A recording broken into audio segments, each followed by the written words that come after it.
சாரதா சொல்றாங்க, அந்த பொண்ணுதான் வேணும்னு சொல்லி நீ கல்யாணத்தை நிறுத்திட்டு வந்தப்ப கூட நான் ஒண்ணும் சொல்லல. நானும் அந்த பொண்ணை வேணா கல்யாணம் பண்ணிக்கோன்னு சொன்னேன். அந்த பொண்ணு ஏத்துக்கல, நான் என்னப்பா பண்ணுவேன் அப்படின்னு சொன்னேன். போதும்மா போதும், பாரதி உங்களுக்கு என்னமா பண்ணாங்க அவங்கள போய் அப்படின்னு சொல்லும் போதே, என்ன அதே அவ எல்லா விஷயத்தையும் சொல்லிட்டாளா உங்ககிட்ட?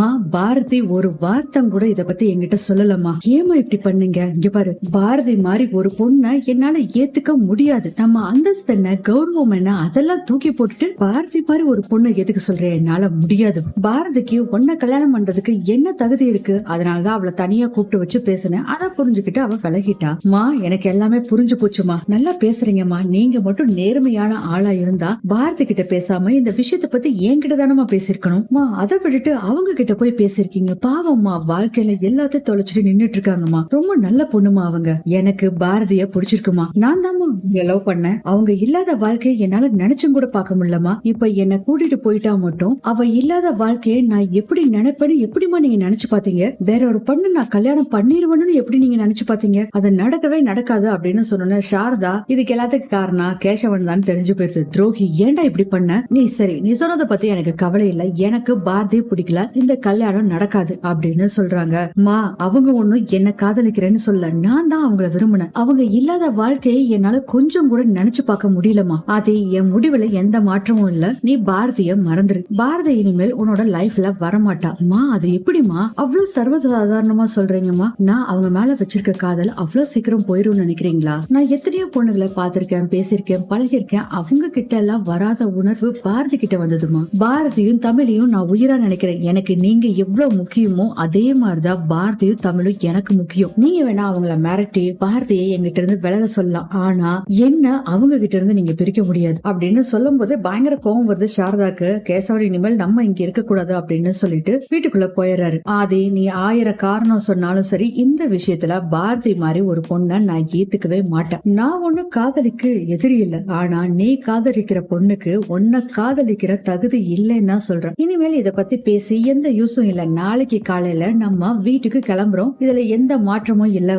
அதே அப்படின்னு சொன்னேன். ஒரு நிமிஷமா, நீங்க பாரதி கிட்ட பேசி என்னையும் பாரதியும் பிரிச்சுட்டதா நினைக்காதீங்க. இந்த நிமிஷம் நீங்க பாரதிக்கு ஏற்படுத்துற காயத்தை மறைக்கிறதுக்காக தான் உங்ககிட்ட இருந்து தள்ளி இருக்கணும்னு நான் முடிவு பண்ணிட்டேன். எது நடந்தாலும் சரி, பாரதி மேல எனக்கு இருக்கிற அன்பு என்னைக்குமே மாறாதுமா. அவ அருமை உங்களுக்கு புரியாது. அவள மாதிரி ஒருத்தி இனிமேல் கிடைக்க மாட்டா அப்படின்னு சொல்லிட்டு அங்க இருந்து போயிடுறாரு. ஆதி, அதாவது வீட்டுக்குள்ள போயிடுறாரு. ஆதி போன பின்னாடி சொல்லிட்டு இருக்காங்க, விடமாட்டான் ஆதி. இந்த சொசைட்டில நம்ம குடும்பத்துக்குன்னு ஒரு கௌரவம் இருக்கு, அதை நான் எப்பயுமே போக்க விட மாட்டேன். பாரதியை விட்டு நீ விலகி இருந்தாவே போதும், அவளே உன்னை விட்டு போயிருவா. உன்னை எப்படி பாரதியை மறக்க வைக்கணும்னு எனக்கு தெரியும் அப்படின்னு சொல்லிட்டு இருக்காங்க. அந்த சீன் கட் ஆகுது. அடுத்ததே நம்ம பாப்பா தமிழ காமிக்கிறாங்க. தமிழ் பாத்தீங்கன்னா அந்த டிராயிங் வச்சு பாத்துட்டு இருக்காங்க. பாத்துட்டு உடனே வாசு கிட்ட போய் சொல்றாங்க, ஃப்ரெண்டு எவ்வளவு நல்லவங்கன்னு தெரியுமா? நீங்க போனதுக்கு அப்புறம் அவரு என்ன நல்லா பாத்துக்கிட்டாரு. நீங்க அம்மாக்கு தெரியாம எப்படி எனக்கு ஐஸ்கிரீம் வாங்கி தருவீங்களோ அதே மாதிரி எனக்கு ஐஸ்கிரீம் வாங்கி தருவாரு. என்ன நல்லா பாத்துக்கிட்டாரு. அன்னைக்கு ஒரு தடவை என் ஃப்ரெண்டுக்கு கல்யாணம் இட்டு போகணும்னு சொல்லி உங்ககிட்ட வேண்டிக்கிட்டேங்களா, அதே மாதிரிதான் ஃப்ரெண்டு எங்களை விட்டு எங்கேயுமே போக கூடாதுப்பா, நீங்க தான் துணையா இருக்கணும் அப்படின்னு சொல்லி தமிழ் வேண்டிட்டு வந்து அந்த டிராயிங்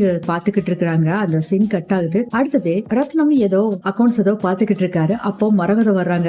ஏங்க உங்ககிட்ட கொஞ்சம் பேசணும். என்ன பேசணும் சொல்லு. என்ன தூக்க வரலையா? அங்கே இங்கே நடந்துட்டு இருக்காம போய் தூங்குப்போ, சும்மா அதை இதையும் பேசிக்கிட்டு அப்படின்னு சொல்றாரு. ஆமா, நான் வந்து பேச வந்தா மட்டும் ஏதாச்சும் ஒண்ணு சொல்லிருங்க. சரி, வந்ததும் வந்துட்டேன், என்ன விஷயம் சொல்லு. எனக்கு என்னமோ மனசே சரியில்லைங்க.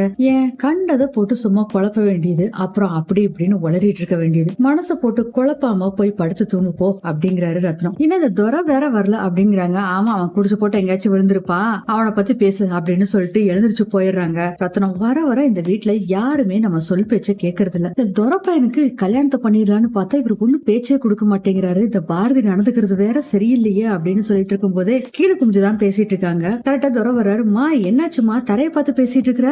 என்னம்மா எப்பத்துல இருந்து நீ தரவோட பேச ஆரம்பிச்ச? வாடா வா, நீ இது சொல்லுவடா, நல்லாவே சொல்லுவ அப்படின்னு சொல்லிட்டு உன் கல்யாணத்தை பத்தி யோசனை பண்ணியா அப்படிங்கிறாங்க. ஆமாமா, அப்பா ஜாதகம் போய் பாக்குறேன்னு சொன்னாரு. அதுக்கப்புறம் எந்த பேச்சுமே எடுக்கலையம்மா. டேய், எனக்கு நம்ம பாரதியோட போக்கே சரியில்லடா, சட்டுப்புட்டுன்னு கல்யாணத்தை ஏற்பாடு பண்றதுக்கு பண்ணுடா அப்படின்னு சொல்றாங்க. மரகதம், மா நீ கொஞ்சம் அப்பாட்ட பேசுறியா? ஏன்டா அவர்கிட்ட பேச சொல்லிட்டு இருக்க? நானும் தமிழ் நீ உன்னை அப்பாவா ஏத்துக்க மாட்டேன்னு சொன்னதுல இருந்தே நானும் சொல்லிக்கிட்டே தான் இருக்கேன். யாராச்சும் நான் சொல்ற பேச்ச கேட்டாதானே? நீயும் அந்த பிள்ளைகிட்ட கொஞ்சம் அனுசரணையா பேசணும், அன்பா பேசணும்டா. நீ பண்ணாத எல்லாத்தையும் அந்த ஆதி பையன் பண்ணி நம்ம வீட்டு பிள்ளைகளை அவங்க பக்கம் இழுத்துக்கிட்டான். இத பத்தி நம்ம பாரதி கிட்ட பேசினாலும் ஏதாச்சும் தப்பா போயிருமோன்னு வேற பயமா இருக்குடா. மா நானும் அப்படித்தாம பயந்துட்டு இருந்தேன். அந்த ஆதி ஊருக்கு போறான்னு சொன்ன பின்னாடிதான் எனக்கு மனசே நிம்மதியா இருக்குதுமா. என்னடா வேணா வெளிநாடா போறான் தான் இங்க இருக்கிற சென்னைக்கு போறான், கூப்பிட்ட தூரத்துல இருக்கிறான், நினைச்சா 1 மணி நேரத்துல இங்க வந்துருவான்.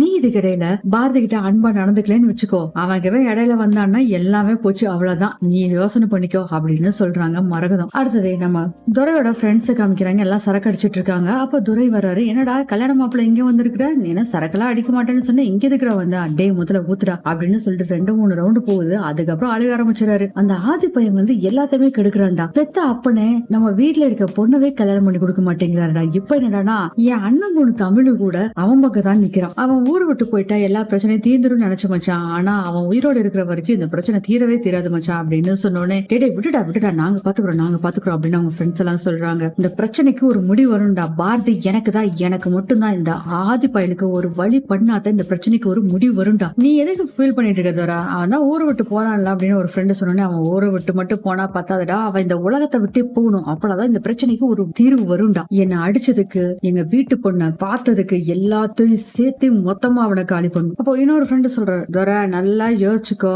ஒரு தடவை ஸ்கெட்ச் போட்டுட்டோம்னா மாத்த முடியாது, நல்லா சொல்லு, அவனை ஆளவே முடிக்கணுமா இல்ல கைகளை உடைக்கணுமா அப்படின்னு நினைச்சு பாக்குறாரு துரை. ஆதி துரையை அடிச்சார்ல, அதெல்லாம் நினைச்சு பார்த்துட்டு இல்ல அவனை மொத்தமா காலி பண்ணும், ஆனா நம்ம தான் செஞ்சோம்னு யாருக்கும் தெரியக்கூடாது, நாளை காலையில ஊரை விட்டு கிளம்புறவன உலகத்தை விட்டு அனுப்பியாகணும். ஃப்ரெண்டு சொல்றாங்க, நீ ஒன்னும் கவலைப்படாத துரை, பாரதி உனக்கு தான், உனக்கும் பாரதிக்கு நடக்கிற கல்யாணத்தை யாரும் தடுக்க முடியாது, நீ நிம்மதியா போயிரு அப்படின்னு சொல்றாங்க. துரை சொல்றாரு, நாளைக்கு காலையில கெஸ்ட் ஹவுஸ்ல இருந்து அவங்க அம்மா கூட கார்ல கிளம்புவான். காரு மலை கோயில் பக்கத்துல வர்றப்போ அவனை அசால்ட்டா தூக்கிடுவோம், எல்லாம் ஓகேவா பண்ணிடலாமா அப்படின்னு துரை கேக்குறாரு. கண்டிப்பா பண்ணிடலாம், நாளைக்கு அவனை அனுப்பிட்டு நம்ம சந்தோஷமா இதே இடத்துல சரக்கு அடிச்சு கொண்டாடுவோம் சரியா அப்படின்ட்டு ஒரு ஃப்ரெண்ட். துரை சொல்லிட்டு இருக்காரு, செத்தடா மவனே, என்னவா அடிக்கிற, நீ கொடுத்த அடியெல்லாம் சேர்த்து வச்சு நாளைக்கு மொத்தமா வாங்க போறடா அப்படின்னு சொல்லிட்டு இருக்காங்க. இதோட இந்த எபிசோட் முடியுது.